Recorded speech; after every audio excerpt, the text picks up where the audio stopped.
आ जाओ।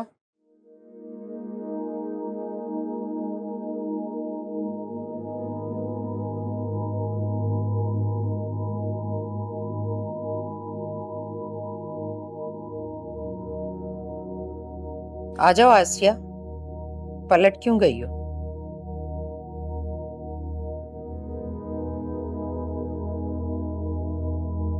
मुझे ऐसा लगा शायद आप मेरी बात नहीं सुनना चाहती। मैं तो सबकी सुनती हूँ, लेकिन मेरे दिल के अंदर जो तूफान बरपा है वो किसी को सुनाई नहीं देता। खैर, कहो क्या कहना चाहती हो। बैठो।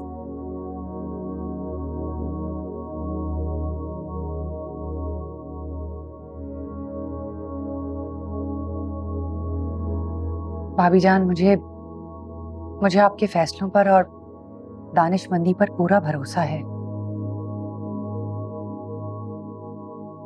लेकिन कभी कभी इंसान की आंख भी तो धोखा खा सकती है। तुम कहना क्या चाहती हो? खुलकर बात करो। जो कुछ आपको दिखाया जा रहा है ये सिर्फ वो है जो जो कोई सिर्फ आपको दिखाना चाहता है। कोई दिखाएगा? तुम्हारा मतलब है मुझ में देखने और समझने की सलाहियत खत्म हो गई है? नहीं, मेरा हरगिज ऐसा मतलब नहीं था। अब तुम मुझे ये भी सिखाओगी कि बातों के नीचे छुपे मानी और मतलब को किस तरह से तलाश किया जाता है ना?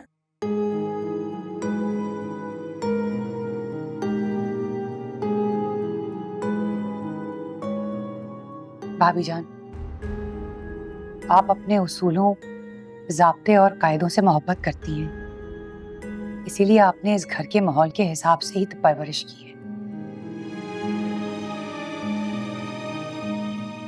इरम मेरी बेटी है, मैंने भी उसकी परवरिश की है, उसको बड़ा किया है, और मुझे इस बात का पूरा यकीन है कि मेरी बेटी इस तरह की हरकत नहीं कर सकती। मैंने खुद अपनी आंखों से देखा है, फिर रूहान ने देखा है अपने सामने। ये जीता जागता सबूत काफी नहीं है? तुम्हें मजीद कोई गवाही चाहिए इरम के कसूरवार होने की? भाभी जान, क्या आपको नहीं लगता है कि इरम के खिलाफ साजिश हो रही है? साजिश? तुम्हारा मतलब है कि हमारे घर में इरम के खिलाफ कोई प्लान हो रहा है? तुम मेरे मर्तबे से जुड़े हुए निजाम पर उंगली उठा रही हो। क्या मैं इतनी कमजोर हूं कि अपने घर में होने वाली साजिश को नहीं देख पा रही? हाँ, बिल्कुल देख सकती हैं, बिल्कुल देख सकती हैं भाभी जान, लेकिन लेकिन आपको देखने दिया नहीं जा रहा। मैं समझ सकती हूँ आसिया, तुम एक माँ बनकर सोच रही हो और मैं एक सरबरा की हैसियत से देख रही हूँ। और तुम अपनी मोहब्बत में आकर कह रही हो कि इरम बेकसूर है, उसका यहाँ कोई दुश्मन है। जी। बहुत हैरत की बात है आसिया, तुम्हें लग रहा है कि इरम के खिलाफ इस घर में साजिश हो रही है और तुम्हारे पास इस इल्जाम का कोई सबूत भी नहीं है, और तुम्हारी चाहत है कि इस इल्जाम को सच मान लिया जाए।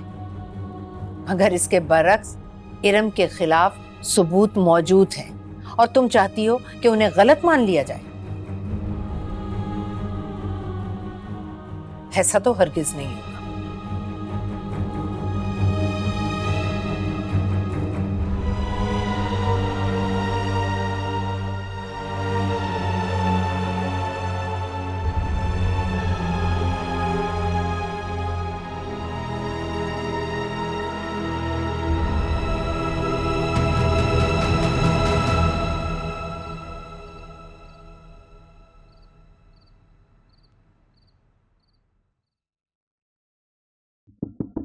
आ जाओ। अ, जी बेगम साहबा, आपने मुझे बुलाया? हाँ, शमीम, सबसे जाकर कह दो कि आज डिनर के बाद मीटिंग है, कोई भी गैर हाजिर ना हो। बहुत अहम बात करनी है मुझे। जी बेहतर, मैं बता देती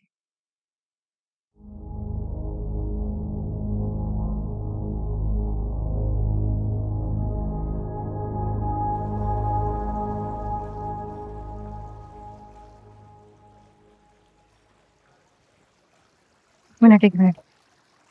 बड़ी बेगम साहिबा ने ये तो हुक्म दे दिया कि सबको बुला के लाओ, बहुत जरूरी मीटिंग है, लेकिन सबसे पहले किसको बुलाना है ये नहीं बताया। चलो इसका फैसला मैं खुद ही कर लेती हूँ। सबसे पहले मैं जाके बड़ी भाभी को बुलाती हूँ।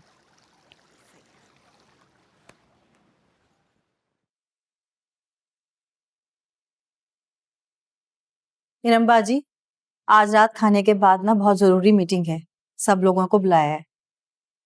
मीटिंग? किसने बोला? बड़ी बेगम साहिबा ने। आप ना आसिया बाजी को भी बोल दीजिएगा, सारे लोगों ने आना है, बहुत जरूरी मीटिंग है।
ज़रार, शमीम ने कहा है कि डिनर के बाद अम्मी के पास जाना है, उन्हें हम सबसे बात करनी कोई।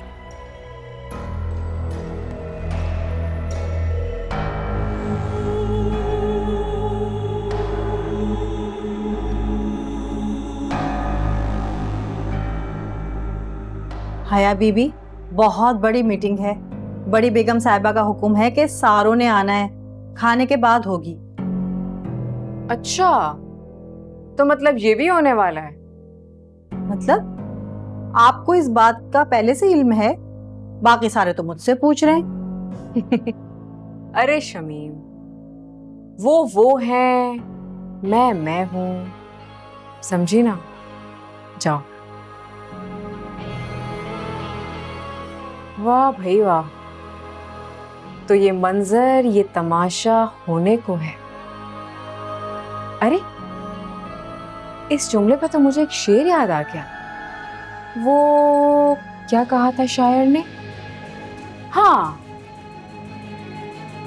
सुना था हमने गालिब के उड़ेंगे पुरसे, सुना था हमने गालिब के उड़ेंगे पुरसे, देखने हम भी गए पर ये तमाशा ना हो। वाह,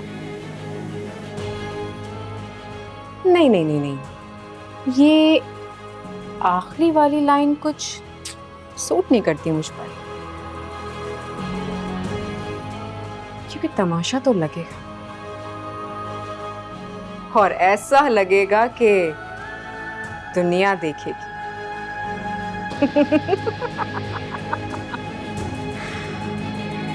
हाँ।